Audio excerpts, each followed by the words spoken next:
So welcome to today's video. Today's video is all about ring main distribution system, and in the previous video we have discussed the radial distribution system, and if you have not watched that video you can find the video link into the description box. So let us start today's video.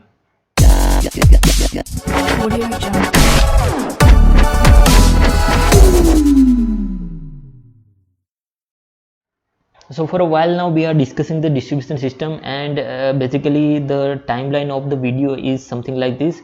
In the fourth video of this second module we have discussed about the feeder, what is distributor, what is servicemen, and in the fifth video we have classified our distribution system, in which we have seen that how our distribution system can be classified, where we have seen that distribution system can be classified based on the nature of the current, that is AC distribution system and DC distribution system.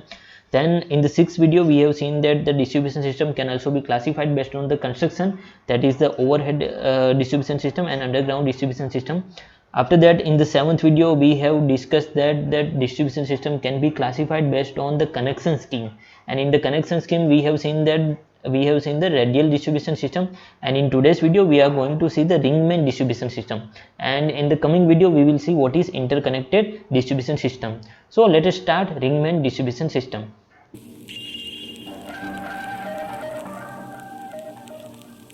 So if we see the definition of the ring main distribution system, तो definition कुछ इस तरह से, in this system basically what is happening is the primary distribution transformers they are forming a loop. ठीक है, तो यहाँ पे जैसे रिंग मेन है तो यहाँ पे भी हमको कुछ नाम से तो इतना तो आइडेंटिफिकेशन हम कर सकते हैं कि यहाँ पर कोई लूप जो है वो फॉर्म हो रहा है.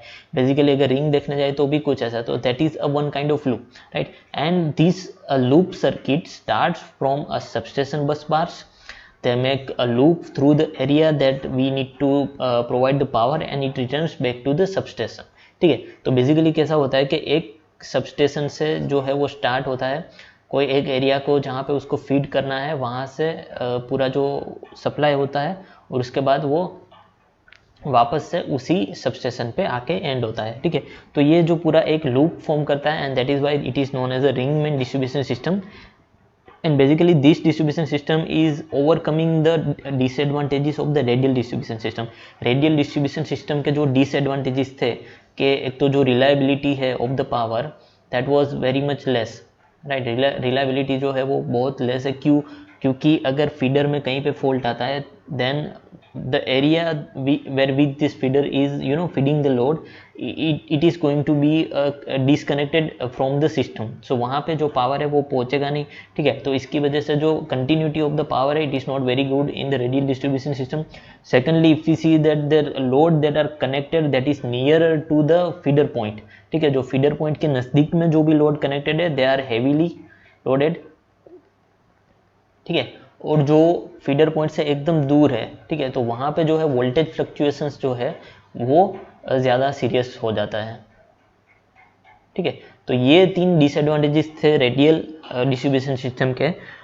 इसको ओवरकम करने के लिए रिंग मेन डिस्ट्रीब्यूशन सिस्टम जो है वो यूज़ होता है. और बेसिकली इसका अगर डायग्राम देखने जाए तो रिंग मेन डिस्ट्रीब्यूशन सिस्टम का यहाँ पे आप देख सकते हैं कि एक सबस्टेशन है, दैट इज़ वन सबस्टेशन, और यहाँ से एक फीडर जा रहा है. ठीक है, और ये जो फीडर है वो बेसिकली क्या हो रहा है कि यहाँ से फीडर एक फीडर जो है वहाँ से डिफरेंट डिस्ट्रीब्यूटर्स जो है वो जा रहे हैं. यहाँ पे हमारा डिस्ट्रीब्यूशन ट्रांसफार्मर है, यहाँ से डिस्ट्रीब्यूशन ट्रांसफार्मर से ये डिस्ट्रीब्यूटर जो है वहाँ के एरिया के लोड को कनेक्ट करता है. सिमिलरली यहाँ पे भी वही हो रहा है, ये जो डिस्ट्रीब्यूटर है ये एरिया 2 के लोड को जो है वो फीड कर रहा है. यहाँ पे मान लो एरिया 1 है, ये एरिया 2 है, ये एरिया 3 है. ठीक है, और बेसिकली ये फीडर जो है एस पॉइंट से वापस एल पॉइंट में जा रहा है, एम पे जा रहा है, एन पे जा रहा है, ओ पे जा रहा है, पी पे जा रहा है, क्यू पे जाके आर पे जाके वापस एस से वही सबस्टेशन से कनेक्ट हो रहा है. ठीक है, तो ये फीडर जो है ये एक लूप जो है वो बना रहा है, that is also known as a primary ring. यहाँ पे आप देख सकते हैं कि the substation is supplying to the closed feeder that is L M N O P Q R S. ठीक है, तो इस तरह से जो है हमारा सिस्टम वर्क कर रहा है. इसको हम बोलते हैं ring main distribution system. Okay, अब यहाँ पे कितने फीडर है, कितने सबस्टेशन जो है कनेक्टेड है वो डिपेंड करता है कुछ फैक्टर्स के ऊपर. मान लीजिए कि हमारा जो मैक्सिमम डिमांड है, ठीक है, if the maximum demand is more than more number of the feeders will feed the ring. ठीक है, तो अगर जो हमारी डिमांड है ज़्यादा है तो वहाँ पे जो फीडर है वो ज़्यादा हो जाएंगे। इसी तरह से अगर जो total length of ring main distributor, if the length is more then to compensate the voltage drop in the line more feeder will be connected। ठीक है, अगर जो क्लोज लूप बन रहा है उसकी जो लेंथ है वो ज़्यादा है, ठीक है, अगर लेंथ ज़्यादा होगी तो voltage drop throughout the line would be very much.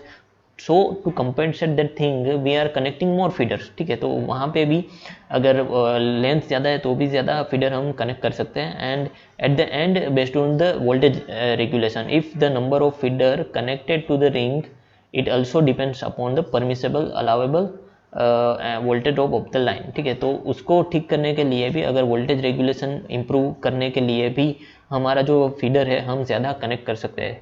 So these are the some factors that we need to consider while deciding that how many feeders would be connected to the system. Okay, so now let us discuss about the advantages that we are having in the Ringman distribution system. First advantage that we have in the Ringman distribution system that there are less voltage fluctuations at consumers end। ठीक है, तो हमारा जो ये substation है ये पूरा ring एक क्लोज लूप फॉर्म कर रहा है। ठीक है, तो यहाँ से हमारा जो फीडर है वो सर्व कर रहा है बाकी के लोड को।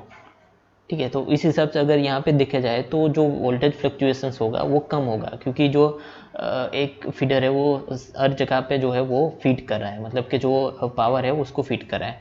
And secondly if we say the system is very much reliable as the distributor is fed by 2 feeders. ठीक है, अगर मान लो कि यहाँ पे कोई फॉल्ट आ रहा है, ठीक है, इस पॉइंट पे फॉल्ट आ रहा है, तो हम ये एल है ये ओ मान लेते हैं। ठीक है, तो ये जो पार्ट है उसको हम डिस्कनेक्ट कर देते हैं। ठीक है, इसको हम डिस्कनेक्ट कर देंगे, इसको हम सिस्टम से निकाल देंगे, तो जो हमारा जो बाकी का जो फीडर है वो इसको बेसिकली यहाँ से जो है सप्लाई प्रोवाइड कर सकता है। ठीक है, तो यहाँ पे अगर फॉल्ट आ रहा है तो इसका मतलब ये नहीं कि ये जो यहाँ पे जो लोड है वो भी डिस्कनेक्ट हो जाएंगे। ठीक है, यहाँ पे जो दूसरा जो फीडर है उसको वो डेफिनेटली जो है पावर प्रोड्यूस करके देगा। ठीक है, तो इसकी वजह से जो रिलायबिलिटी है वो इम्प्रूव हो जाती है। So this are some advantages of the ring main distribution system.